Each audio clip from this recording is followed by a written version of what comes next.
Hello, hola.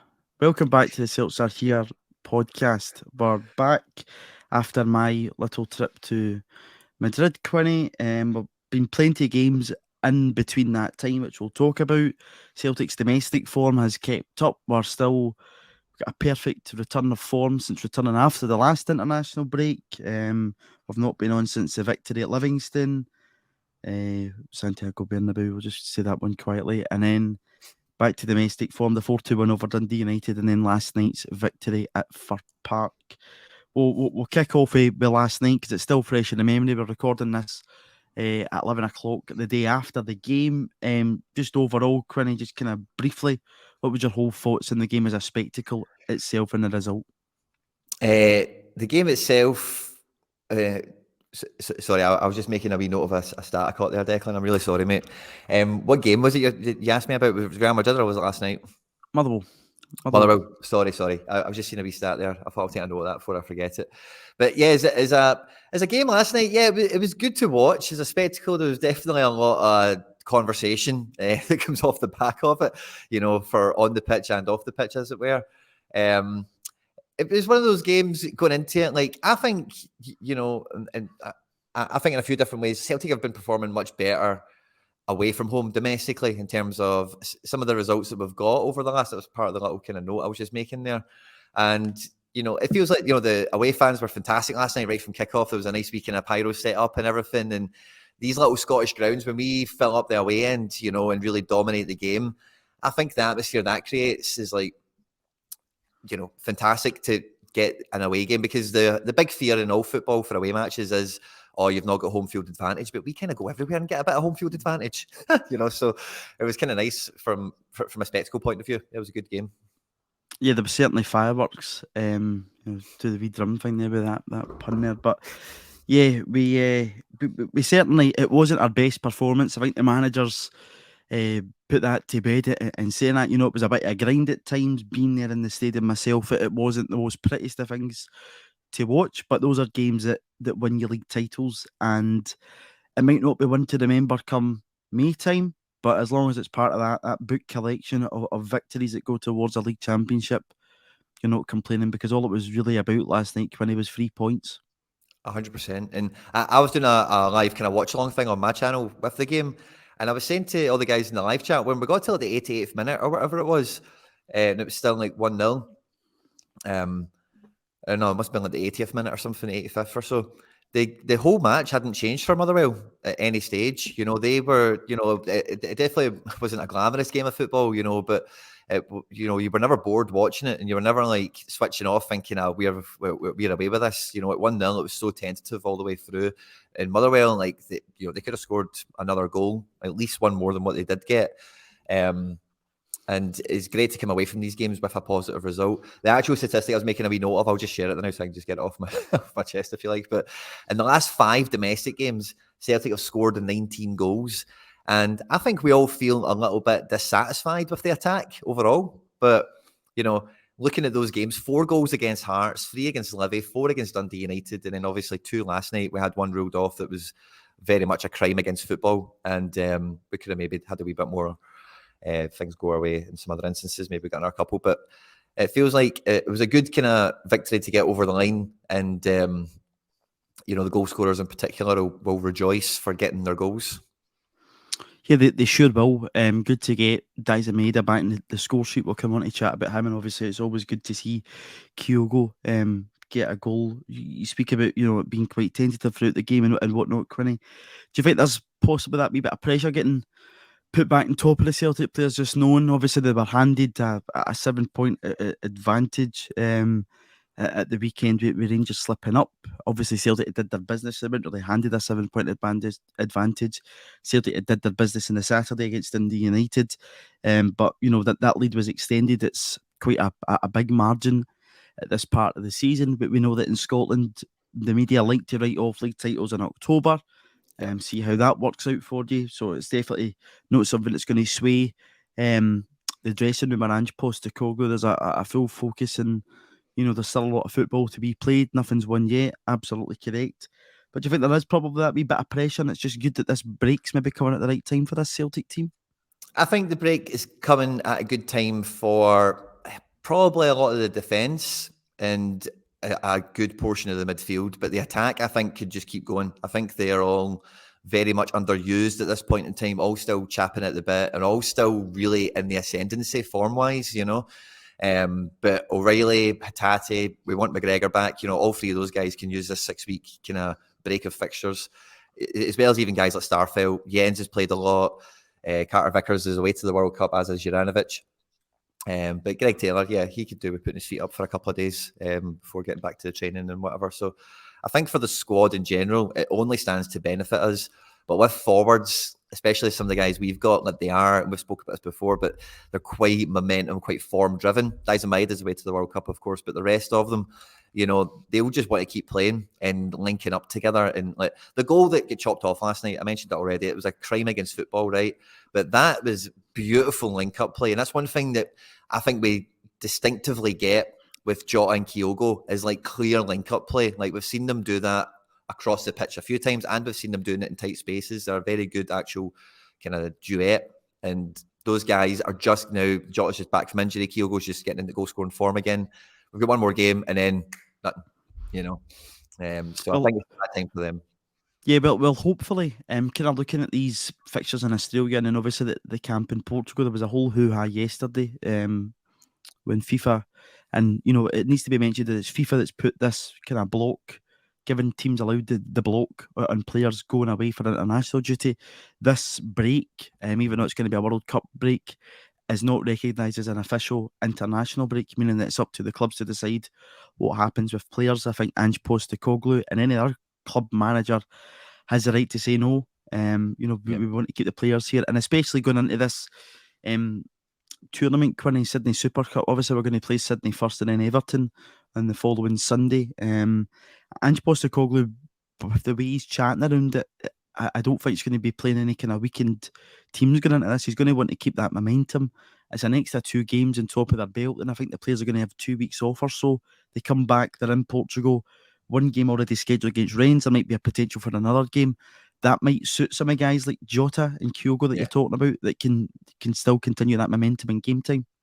Yeah, that makes absolute sense. Yeah. And yeah, I wasn't aware the manager was taking it like super. I didn't expect us to play a weakened team or anything, but if he's making comments of strength, then that's a good sign for these guys that they'll get significant minutes and it'll be a good turnout. The place will be jam packed, and that's what our players love about the club is that they play in front of a passionate fan base. They play in front of full stadiums, full supports.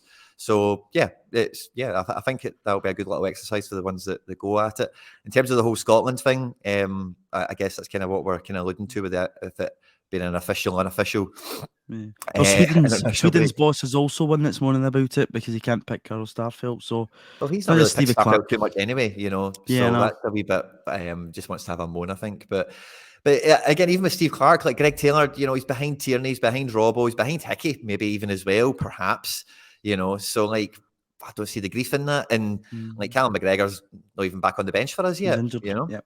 So again, I don't see the grief. Yeah, that's it. In terms of those kind of 4 that regularly go away with Scotland, you already alluded to Callum McGregor, who's the one who's been the regular under Steve Clarke playing in midfield. He's out injured. Greg Taylor's not had too much game time. Neither's Tony Ralston, neither's David Turnbull. So I don't really know what the big issue is about it. And obviously, if Liverpool had maybe wanted to put the block up with Andy Robertson, they'd have the right to. Jurgen Klopp would have had the right to do that, and that goes for any other player in that team. But the thing that alluded to the, Ange playing strong teams in Sydney, Quinny, is, he's talked about tickets already been sold, and I think that's a good point to be made. So many times I think, we're going to get on to VAR, but fans aren't thought about enough at times in football, and the manager's making a point of, I'm having a chance to bring the team that I manage just now, which I'm really proud to manage, back to my homeland for the first time in an official, footballing basis in years. I want to be able to bring somebody that's a spectacle and put on a show for people who want to turn out, because he knows that there's a big Celtic support there, and he knows that people are going to come out for himself. Yep. So, Ange is very much a man who puts fans first, and I think that's very, very important. And that ties us into putting fans first in terms of VAR. We had his comments at the weekend when you've got the potential penalty decision, everybody's standing about. He then adds 5 minutes on at the end of the first half. The managers came out after the game and rightfully said, people are paying good hard-earned money to come and watch their football team, and yet it's being ruined by referees taking an age to make decisions. And this £1 million technology, Quinny, so far from what I've seen, isn't making an iota of difference. The same incompetence and bad decision making is still existing within our game. Yeah, it's definitely, like we were speaking about it in the build up to it, that it might, the referees maybe I was thinking they might be looking at it as like a shortcut to getting better results rather than actually like being better refs or whatever. And we've definitely seen that. Like they're just waiting for something to happen and then dealing with it. I seen one, not to bring it up, but from another match with the other team, and like one of their guys had a pure blatant handball in the box and it didn't even get checked.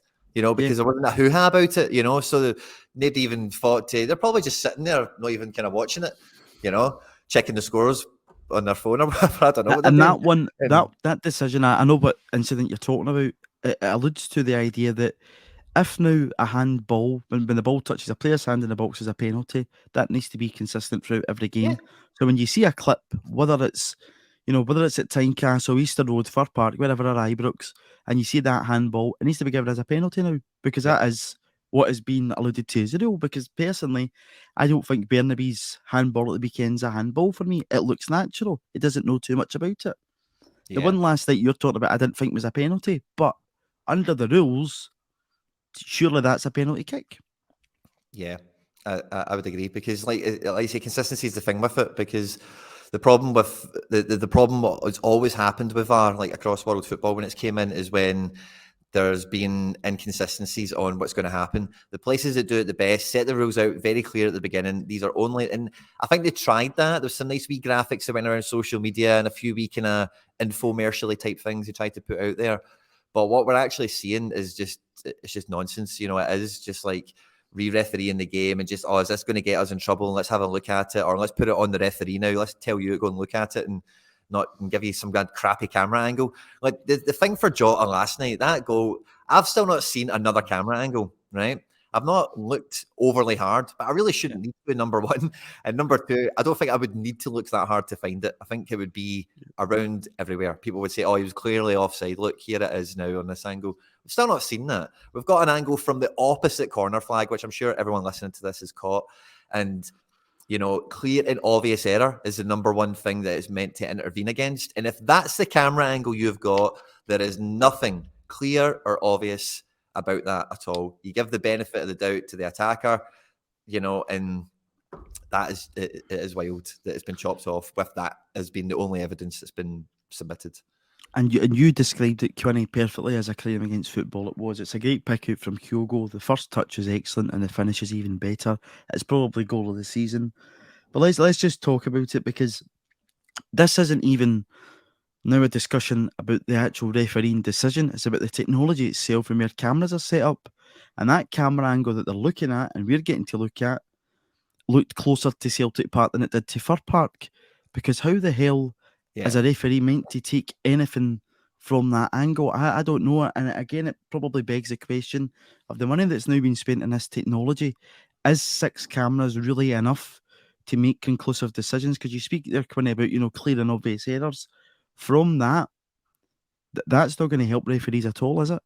No, not at all. But they clearly do have other cameras, and that's the one that they present as the best to show, this is why it's offside. Look, can you not see it? It's in the picture. We drew lines. Look, So the other ones must not show it. That's the only thing I can surmise from all that. Which boils my blood to no end, because, like you say, it's a great pick out and all the rest of it, right? But just to actually talk about Kyogo for like 2 seconds on this, I thought he was trying so hard last night. Talk about Kyogo for 5 minutes, Quinny. You're very welcome to talk about Kyogo. Don't worry. He was trying so hard last night. Not everything came off for him, right? But he was dropping deep. He was trying to get involved in the ball. And that goal, like, he comes deep. He's boxing on the halfway line with 2 Motherwell guys. And the wee man looks like he's in danger and about to lose it. And he keeps a wee bit of upper body strength about him. He rolls one of them. He peels into some space. And then he goes, bang. Diag. Yeah. And then the finish.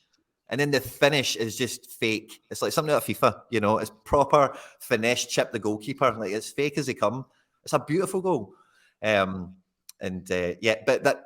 So how did that? It was the Kyogo thing I wanted to mention, because I just thought like the whole thing about it from start to finish, even just knowing the players and what he's out there to really prove it. He's been told by Japan and pundits and people here and there and all that, oh, he's no good at this and he's no good at that, and he could be doing better at this in Champions League and whatever. And he was just out there last night, determined to influence the game, to make his stamp on it. And that was one of those moments. He did get the goal, obviously, but that's why I felt it was like a proper, because if you're re-refereeing that and you're like determined to give that as offside, which it feels like that was a feeling at the time, it's just brutal, man. It really is. You don't tune in to watch that. No, you certainly don't, and it ruins the spectacle. The only good thing last night, I think, around any kind of decisions, was that they were made quite swiftly. We didn't really have the hanging about as badly last night, but there's still that pause in the game, which even after Dyson's goal, you're standing waiting and thinking, is it a goal? Is it a goal? You don't really want that in the game. But again, listen, Kyogo, he's had those critics in the press. I don't think he's somebody who's going to listen to that outside noise. It's 11 goals this season and 19 appearances. That's a very decent return, no matter what anybody says. I know his stats in the Champions League weren't great. He didn't manage to get a goal, but for that experience, hopefully next year, Quinny, he's banging form in it and starts to get those goals. With his Premier League form, it's 12 games, 10 goals. You can't knock that at all. He scored 20 goals last season. He's 9 off that just now. I think he'll certainly hit that record this season, and hopefully maybe looking toward the 30 mark, because there's still plenty of football to go. But he's a top player, and I feel really sorry for him in terms of not getting picked by Hajime Moriyasu, but it might just be something that puts more fuel in his belly to go again and prove him that he should have picked him for this World Cup. And the only way to really do that is banging the goals for Celtic, and as long as he does that, I think we'll all be delighted. Yeah, I think we only stand to benefit from it. As you say, it should only further motivate him.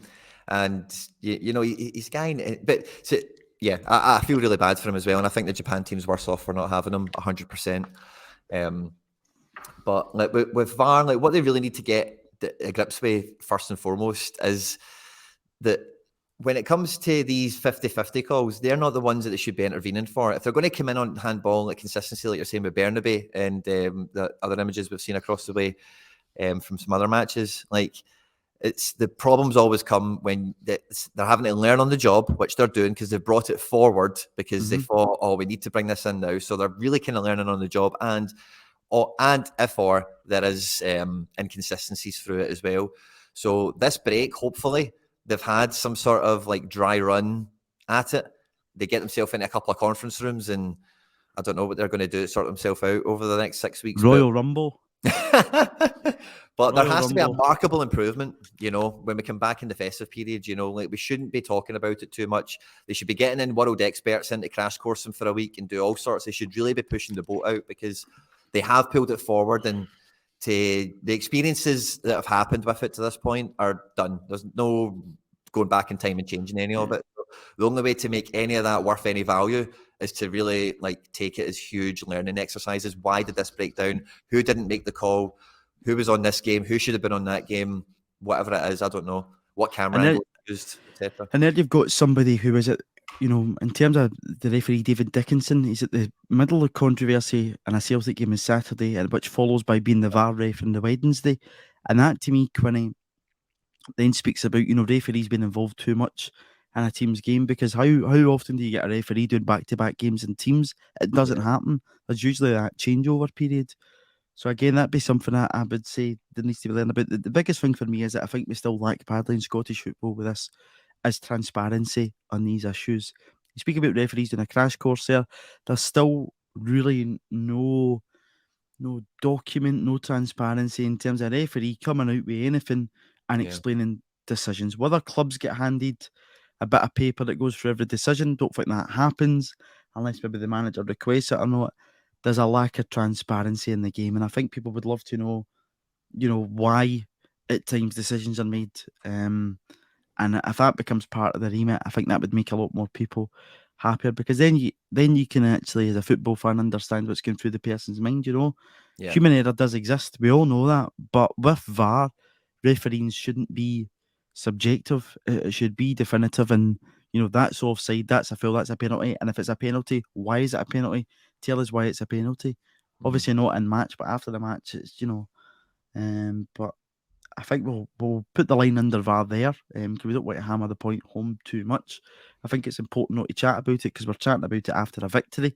It's very easy to talk about refereeing issues after you maybe came off the back end of a defeat or not. But, to look through games where it's been in place, Hearts, we feel hard done by on it. I don't think I feel hard done by with the 2 penalties that Hearts got, but one that Celtic were denied. At Livingston, we get one. Dundee United, we're looking at a penalty that's we don't think is a penalty. And then last night, we're looking at the potential red card. And I really want to bring this one into the chat because it's one that we never touched on there while talking about VAR. Carl Starfelt, we'll chat a wee bit about Carl Starfelt's return to the team. But what a horrific challenge, and it's not even looked at. And that's another one that you're standing there with your hands crossed thinking, how has that been undone? After, I think the biggest frustration for me in it is he's just came back from injury, and that is an absolute horror challenge.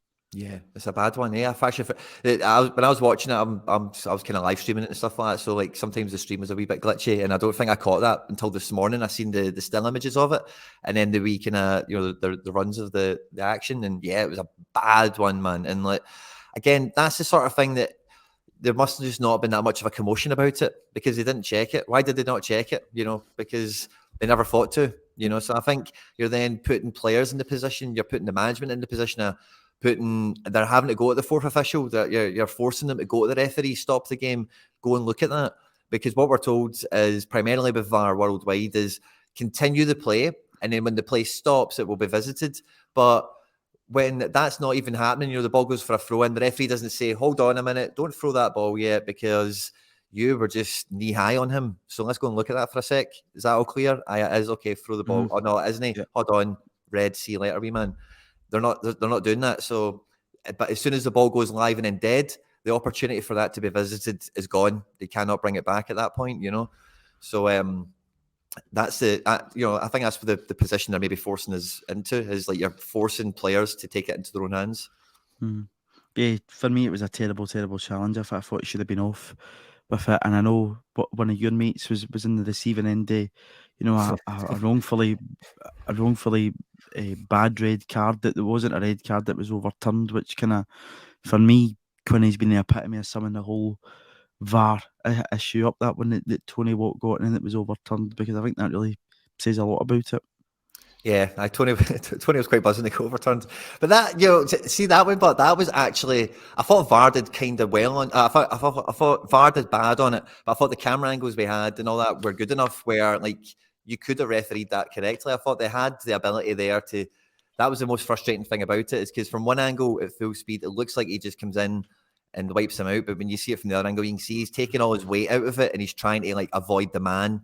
And he does touch him, but there's no coming in like that one on Starfelt. There's no intent in it. No, there's no follow through. He's actually pulling out, and the foot Tony's used to cause the action, if you like, ends up being his standing foot. So you can tell. Anyway, blah blah blah. So yeah, but I say with Starfelt, there was just no hoo-ha about it. Whereas with the Tony one, as soon as Tony's touched that guy, he's made a melee it, as if he's proper broke his leg or something. And then they've looked at it, and they've looked at full speed, and they went, "Oh Jesus, that's tasty, red card," And then they've looked at the second or third replay, and then maybe thought, "Oh, was it?" and then it gets overturned in the appeal, So, but again, Starfelt's not even had that. We've not had that consideration. No, it's not been put into the mix. Let's chat about him then. So, back in last night, I think he'd missed 14 games or so.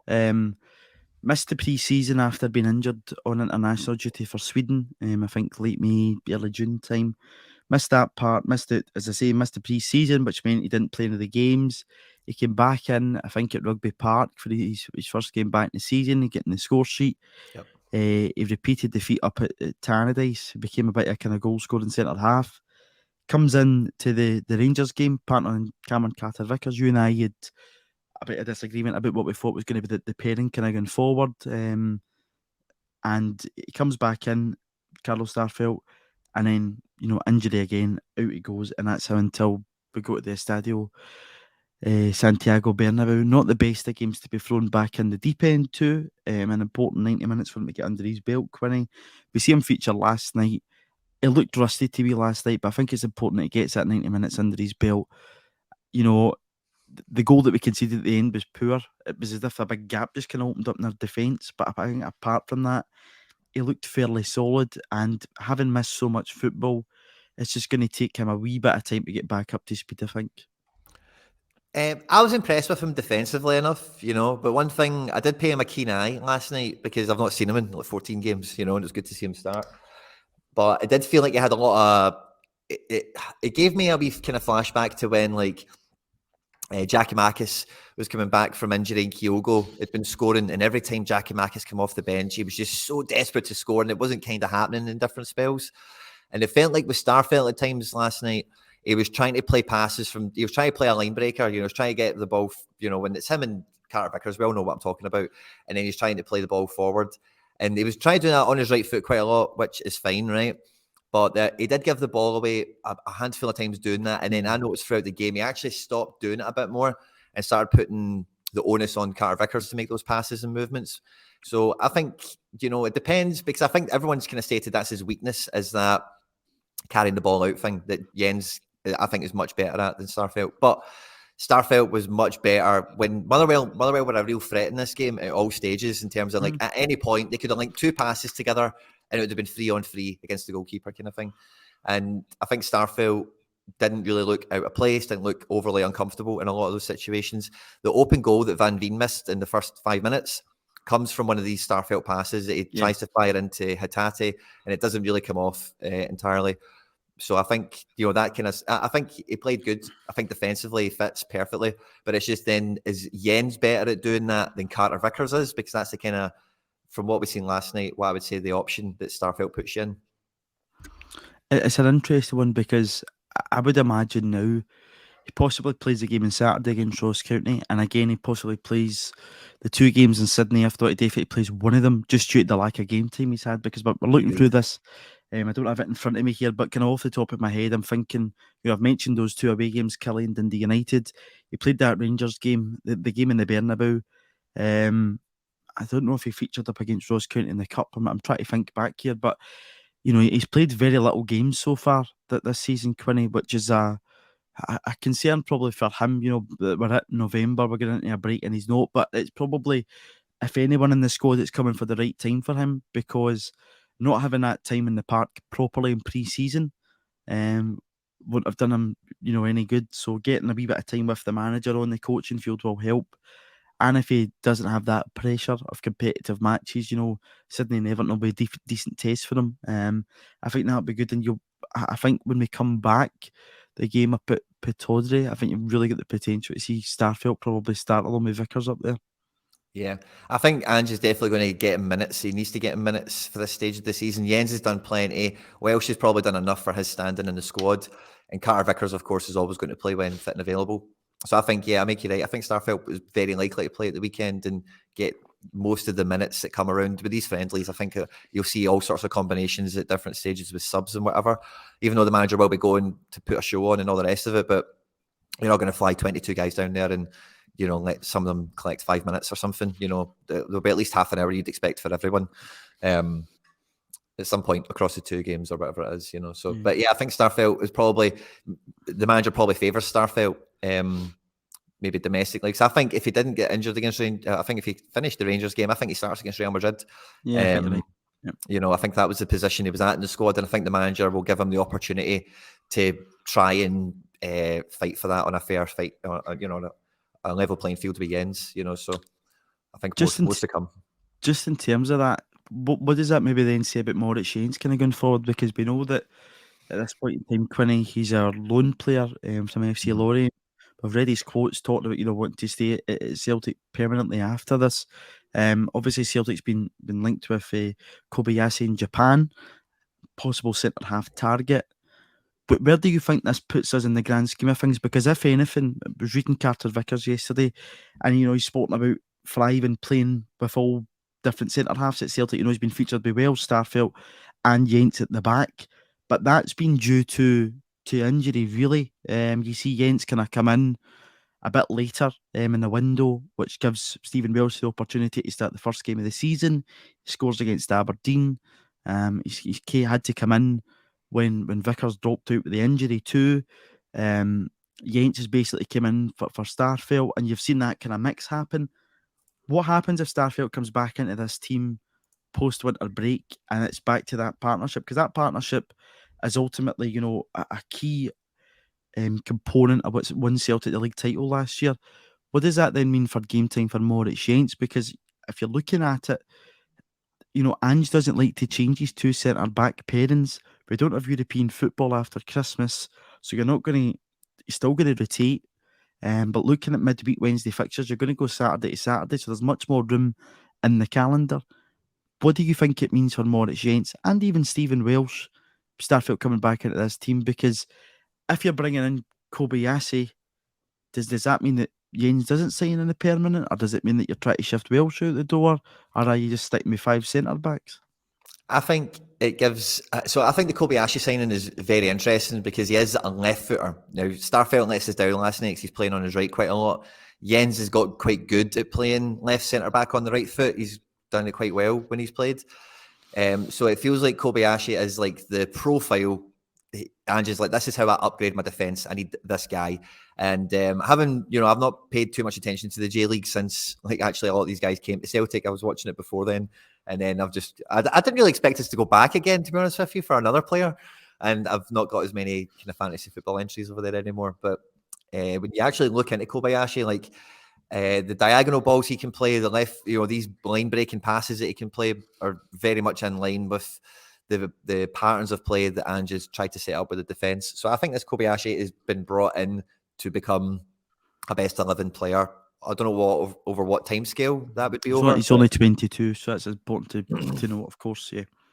Yeah, and he's been in that really strong Vissel Kobe team. He's played with guys like Thomas Vermaelen, Andres Iniesta, to name but a few, Bojan, and there's been a few kind of European old guys going over there and whatever. Kyogo for the Hash as well, don't forget to mention. Well, that's where we got Kyogo from. And the funny thing about Vissel Kobe is they've actually got a real cult hero of a defender called Kikuchi. And I'm quite surprised we've went to Vissel. Like, Kikuchi's more of a Carter Vickers type, but he'll probably score, like, in Scotland, Kikuchi would probably score like 10 goals a season, like from corners and stuff. Like, he's a beast, he's a big defender. Anyway, so this Kobayashi is used to playing beside a guy like Vickers, who's like a big, dominant, commanding centre back. Carter Vickers can maybe add a few goals to his game, but in terms of the actual presence in the play, Kikuchi actually is actually quite similar to Carter Vickers in that respect. But what I was going to say along the defensive thing is the manager's talking about we might need to sell to fund. That's kind of been in the ether as well. Mm. Looking at the America squad, for me, America are my dark horses to do well in this World Cup, like get to the quarters or do something fantastic, right? And looking at the defence that they've selected, I think their best centre-back pairing is very likely going to be Carter Vickers and Walker Zimmerman. Which are, I know you guys won't probably know Walker, but the other defenders have got Tim Ream at Fulham, Aaron Long, who's a left-footed centre-back that plays at the Red Bulls. That's the 4 centre-backs that they're taking. Very likely to play a 4-4-2. And I think America get out their group. They've got Wales, Iran, and England, for anyone that's not up to speed with it. I think they get out their group. I don't know who else will join them, but I think America have got a really good midfield, really strong defence. Goalkeeper's a bit questionable. Forwards, if they can turn up, will be effective. And anyway, point being, if Carter Vickers goes to the quarterfinals of the World Cup, he's a Tottenham youth graduate. We've just paid like 7 or 8 million quid for him, 6.5, whatever it was. If he then goes to the World Cup, we all think it's Juranovic, but somebody could rock up. Calvin Bassey went for how much to Ajax? 20 odd million or something. If he goes far in the World Cup and he plays a lot for America, maybe it's Carter Vickers we're losing. Maybe Starfelt and Welsh go to right centre back, and we have Jens and Kobayashi as left centre back for next season or whatever. Maybe that's the forward plan and the manager's got. Yeah, that's an interesting shout. He's one that's never really crossed my radar because I think that we would be weakened if we lost Carter Vickers for me. But there's a fair point in what you're saying, Quinny, and that if a team, no matter who they are, does go that wee bit extra in the World Cup and they start to potentially get suitors, and if you really believe that US can get out that group, which they can, probably along with England, you'd be looking at in that group. There's maybe no reason. There's probably no reason why. So yeah, it's an interesting one. Just to kind of bring that quote in that you mentioned there from Ange Postecoglou, it's we will need to be more active in the transfer market. This will be uncomfortable for some.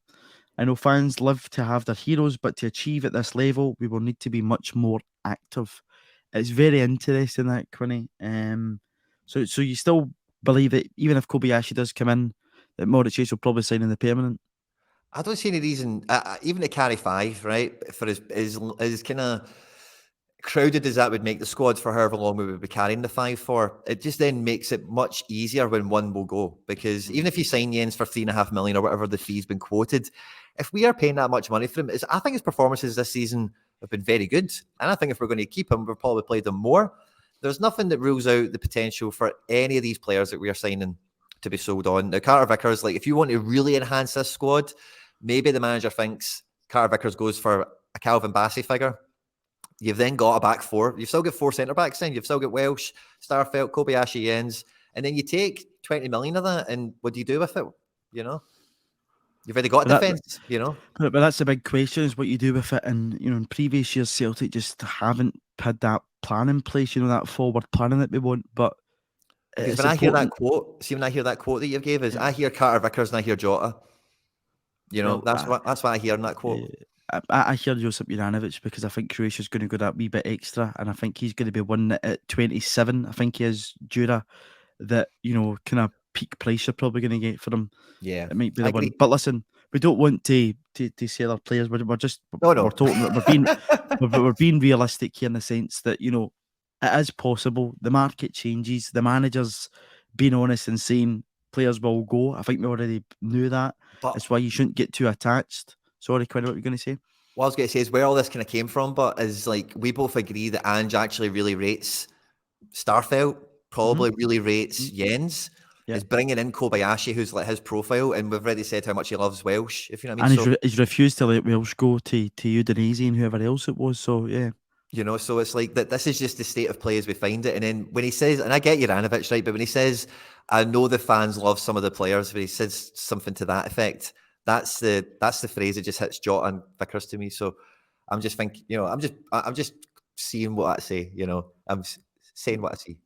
And you could be wrong. You're just giving Quite your happy to be opinion, and wrong. that's Quite it. happy to keep That's it. Carter Vickers. Maybe we Absolutely. sell Starfelt for 6 million or something. Yeah, you never know. But it's important that there's succession planning in place at Celtic at this point in time. Because it's just not been there. And if we do sell in January in the summer and it's players that are important to the first team, I think, from my perspective, I think you'd probably be sharing this, Quinn, and a lot of listeners, that you would have confidence in Ange Postecoglou bringing in an able replacement if he wishes to do so and feels confident that he could lose a couple of top players to use the money to the benefit of the team. So it's really interesting that that's propped up, and we'll see where we go with that.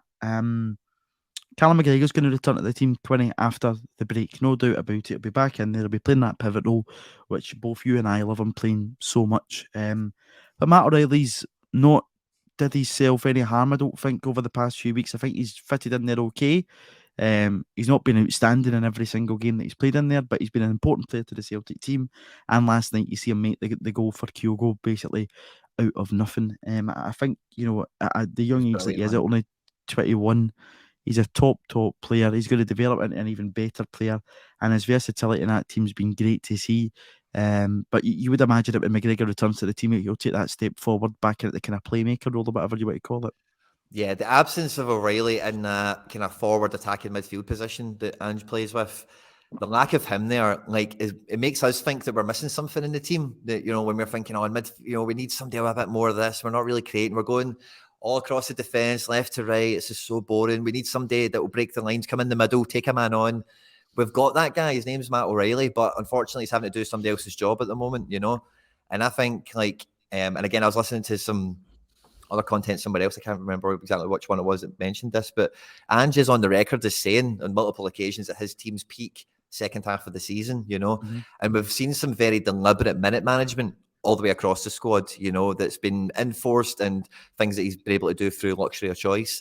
And when we get McGregor back, when we get O'Reilly back into his natural position after this kind of nice little international break, he'll now be enjoying, I'm sure, and kind of taking stock of his season and kind of growing and improving in. Then when we come back, the makeup of the team is very well built and talks in terms of succession plan, tactics, all that kind of stuff. I think it is really good for where the first 11's at. And maybe another Matt O'Reilly type player is maybe something else that is something that is needed, because if we were to lose him again, maybe suspension, injury, anything that happens, he feels attacking-wise like somebody that we've really missed, and that goal with Kyogo last night epitomised it. He just would not give up. He's like, I'm taking this ball and I'm putting it over there, and you're not going to get in my way, pal. And that's what happened.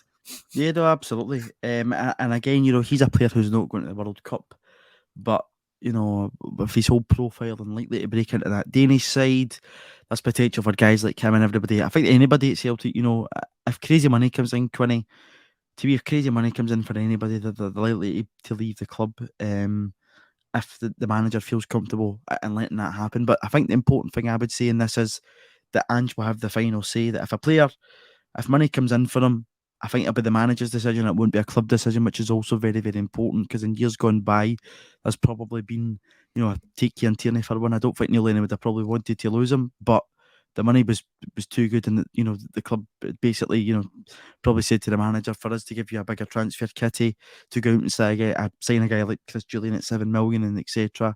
You're going to need to let one of your top players go. Yeah, I think the manager will have much more of a say on when, if and when it's time to sell these guys, if you know what I mean, within reason. But like I said with Carter Vickers, if Calvin Bassey money comes in, I don't think they phone Ange. I think they say, right, okay, go talk to the agent, and then we move this deal on, and then they phone Ange and they say, listen, somebody's coming in with 30 million. Carter Vickers is going out. What do we do now? I think that's.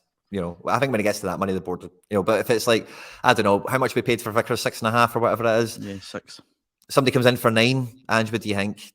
Tell him to bugger off. Yeah. That would be the kind of, I think that's the kind of position that he'll be in, I'd hope. Just in terms of, let's look at this picture overall, Quinny, because, we'd lost at St Mirren before the last international break, and it wasn't doom and gloom. We won't call it doom and gloom, but there was maybe a wee feeling of, frustration that we were going into the international break. The manager had rotated the side so much. You and I spoke after it saying, we expect the manager to continue to rotate when the team comes back. He's did that, and we've continued to get results, which is really testament to this whole squad. It's not been an 11 that's got Celtic this perfect domestic record since coming back after the last break. And if you take the league season in breaks, to just give you an idea of this consistency under Celtic, I think in the past 46 league matches, they've only lost one game, which is that game at St Mirren, which is a phenomenal record. And then coming off the back of the last international break, they've won every league game so far this season, which is fantastic. Yeah. And we were talking about at the beginning of the podcast as well. Like, we do have this kind of feeling that, we're not quite there. We're not quite fluid. We're not quite firing on all cylinders. But when you do zoom out a bit, like, we beat Hibs 6-1. We scored, I say, the 4-3 game at Hearts is what it is, but we scored 4. Scored 4 against Dundee United, Still got there in the end, which is important. It shows real character and resilience in the team. Yeah, it's just that real sticky spell really around, I guess, St Mirren, St Johnstone, Shakhtar, Leipzig, where it just did feel where the results just unfortunately kind of went against us momentum-wise, I think. And like we were kind of mentioning earlier, I suppose, with the refs or whatever, like I think there's been a noticeable improvement in like Hatate and O'Reilly throughout the group stages. They've played quite a lot. And I think you can see when like the domestic game they've played right after like Leipzig or Real Madrid, you've seen like, they look a wee bit taller, they look a wee bit sharper, a wee bit cuter on the ball now, and that's been a good kind of progression point as well, I think, from that part, even though it was kind of sticky. Yeah, but and at times as you're approaching the end of the game, the two of them look absolutely knackered. So I think that's also been something, that's testament to the team itself. They'd got that bit of European experience last year in the Europa League, going Thursday, Sunday. This year, playing against better opposition. Going Tuesday, Wednesday into the weekend is always tough. I think, it's tough for any manager to pass over instruction. There's probably not one team in the world that, has that comfort of, just seamlessly going into the two games. But we've not let those, negative, might be too strong a word to use, but they have been negative results in Europe, hinder us going forward with the league, because we've made sure that, after the disappointing results against Leipzig, we didn't get what we wanted against Shakhtar. We get an absolute doing in the Bernabeu. We've bounced back instantly after each and single one of those games, which I think is very, very important. And, not having that ability to do that after the Real Madrid game at the start might have maybe changed it a wee bit for us, especially going to St Mirren and whatnot. But I Forgot think about that's been important, something that's been important to note. Quinny, would you agree in that? Because for me, going out at the midweek into the weekend must be tough for players, instruction and everything else and their body and being right and set for the game. That also adds into that rotation, so you're playing with different players. So, testament to the manager and for the players for getting through this shift, because it's been a real good shift of games. And, the manager wants to finish strongly on Saturday. We hopefully do, and we finish this part of the season going at the break 7 points ahead. Yeah, or more. That'd be good. Or more. It was close to happening last night. Could have went an extra couple of points could have went our way, which would have been good. But yeah, I think this team is very much primed with the deliberate minute management that we've had, as well as the stuff like McGregor been injured, of course, and then I think O'Reilly's had to bear more of a load minute-wise, especially over the last month. And I think I think when we come back for the festive period, that initial kind of run-in from December to February, I expect it to be very similar to the beginning of the season, right, the way we started, where, I know we didn't get a clean sheet again last night, but clean sheets do become we can do them. We can't get a clean sheet. It's a very important thing for us to get back for Europe and whatever, which is over a year away now at this point or whatever. But clean sheets and high scoring games, that's the main thing that we can go for, and I think that's the Celtic we'll see come back. And it's kind of good that you've got, even though I'm really opposed to having this World Cup where it is, it almost breaks the season up into these chunks. Usually you do have that international break, but, coming back at the end of July, then up to that break in the middle of September, you've went from start of October into now, middle of November. You pause again for a month. Back in December, you don't have that winter break in January. Then you go again right up until I think March time when the Euro qualifiers start. And you come back and you've got that period right through at the end of the season. So you can almost kind of break it up into different parts of the season, which maybe, as you say, Quinny, kind of suits our team, because so far we've seen our team, start. You can say, right at the beginning of the season and then start again after pressing the refresh button after the St Mirren game. And we've came back with 1 games of football. I think that's really important. And we'll come back with a team who's going to be different in the sense that, the managers identified Aaron Moy, Seatak Sabanovic and Oliver Abelgard as players who brought in to really peak and do something in the second part of the season. And that possibly added with January signings puts us in a stronger place. Yeah, we got the kind of awful news that James McCarthy's got another injury, even though it looks like we might have actually had somebody pick up the phone for him at some point. But yeah, I'm excited to see a lot of the squad peak in second end of the season, and we've already seen little tells. I think the manager will always play his strongest team, but I think he's trying to build sets. So we've seen last weekend the front three that I thought he would have started against Real Madrid play at the weekend, which was Jota, Hackman, and Giakoumakis. Yeah, which is quite a direct front three. They're all quite typical versus your Abada, Maeda, Kyogo, which is mega press and pace and energy.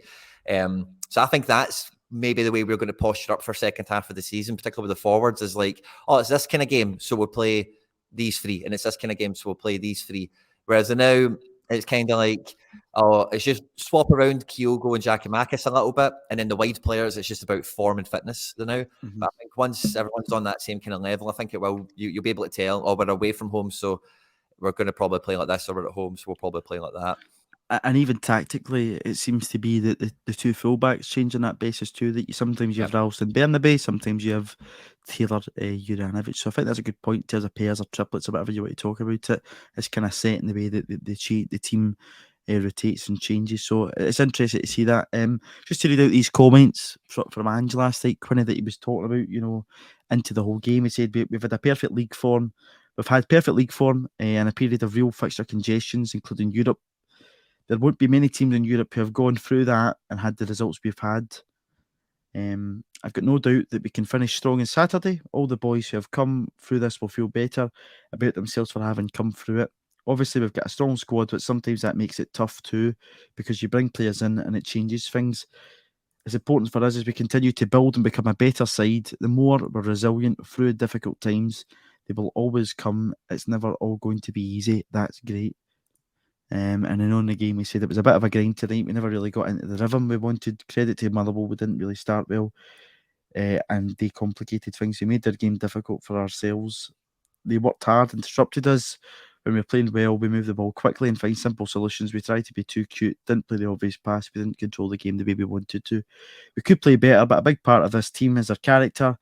When we're not at our best, winning away from home in the Premiership is never easy. I think I would agree with everything he said there, Quinny, because as we said earlier on, he will get these games in amongst the season. We've talking about the amount of games that the players have played, and to get through them so far, and we'll do this, that we, go and get the 3 points on Saturday unscathed. It is real testament to the squad and the manager, because it has been tough, and as you say, that rotation's become a real key part of what's been good about us in building that character, and we've seen that resilience, and abundance in this period of time. 4-3 at Hearts, the late goal up against St Johnstone, the late goal against Dundee United. We have the resilience to go and get the result every single time, which is a real, a real strong characteristic of the Celtic team under Ange Postecoglou. Yeah, for sure.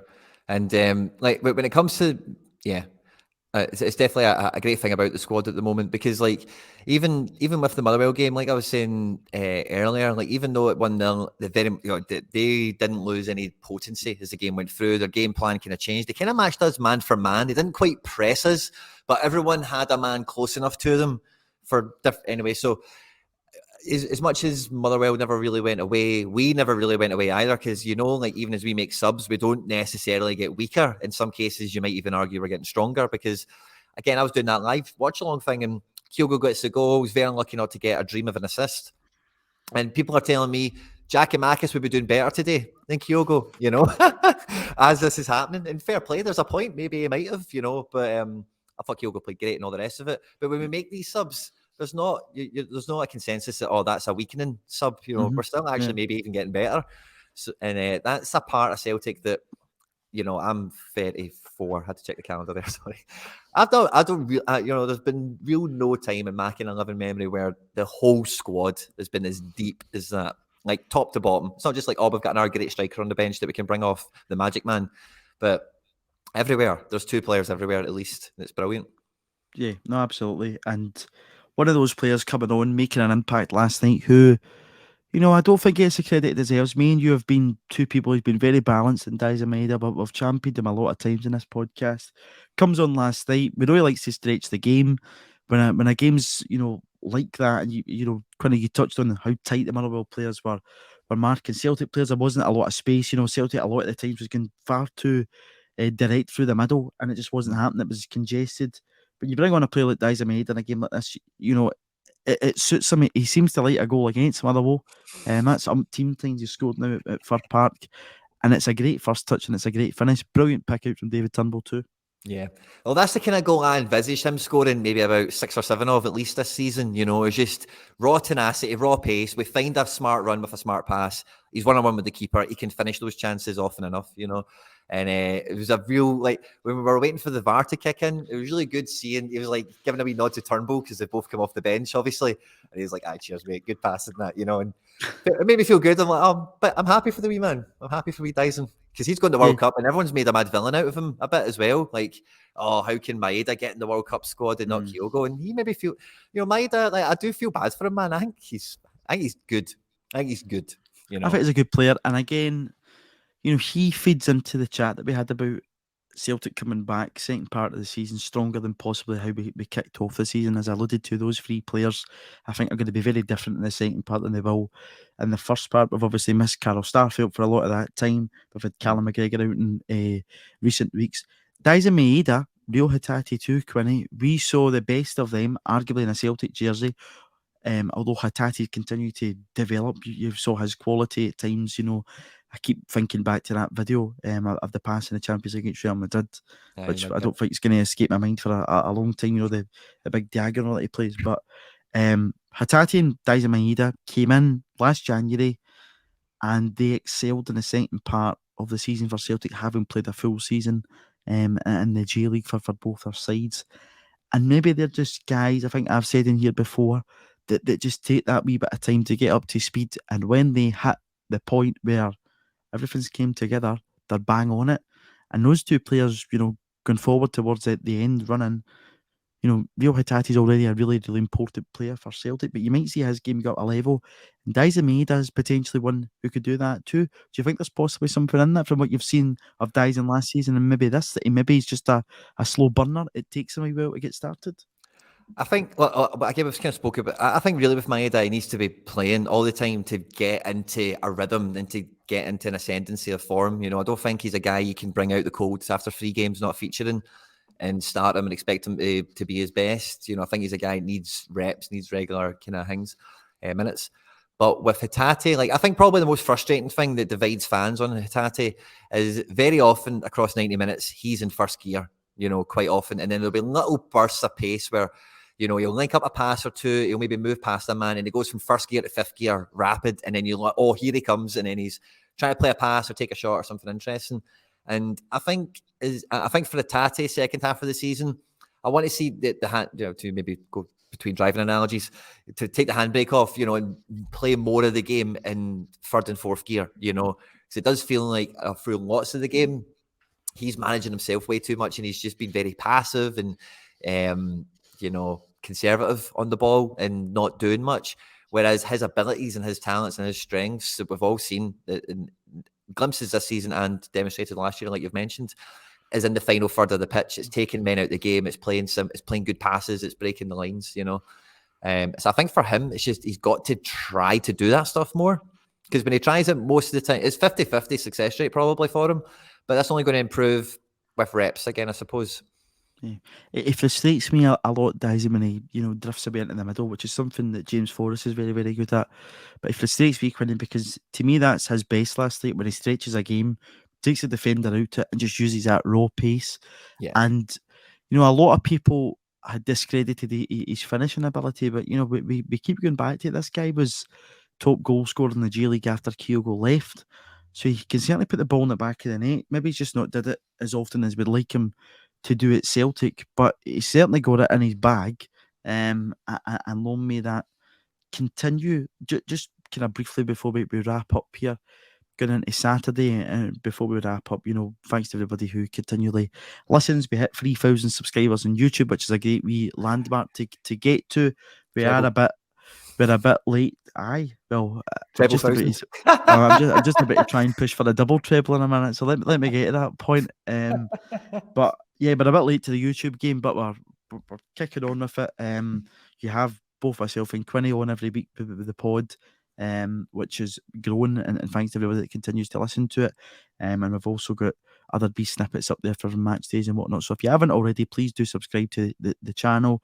The next target for us will be 5k, but it means by getting to 3k that we're nearly ready to give away that signed print that you'll have seen in the ticker tape below the video so often. So as a wee benefit to that, obviously we're bringing this content absolutely free. So by subscribing to the channel, it allows us to continue to do that. And don't worry also, Celtic are pausing after Saturday's game for a winter break, but we'll still be here every week. We'll be able to talk about the Aussie game next week, Quinny, because I think I'm going to need to get up very early next Thursday to watch the game, so we can maybe get on after that Sydney game and have a chat about it. The week following that, but we've got Everton and the Sunday, so we can definitely chat about that and talk about some of our players at the World Cup. But we'll keep you up to date with content and chat around Celtic. We'll even try and get in some of the B team stuff and women's team into the mix of chat to talk about. So we'll still be here. Don't worry, we're not leaving you in the lurch. We won't be going anywhere.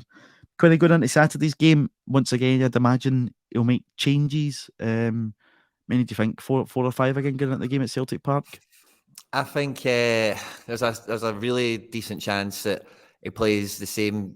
I'm looking at the team that started Dundee United, and I wouldn't be surprised if that's what he started with, to be quite honest. Maybe Maeda for Haksabanovic from the start, just because Maeda's going to the World Cup, and Ange Postecoglou is technically Dyson Maeda's father, as we've been told in previous interviews from Dyson Maeda. So maybe he starts over Haksabanovic, but otherwise I basically expect Ange Vader. That's it.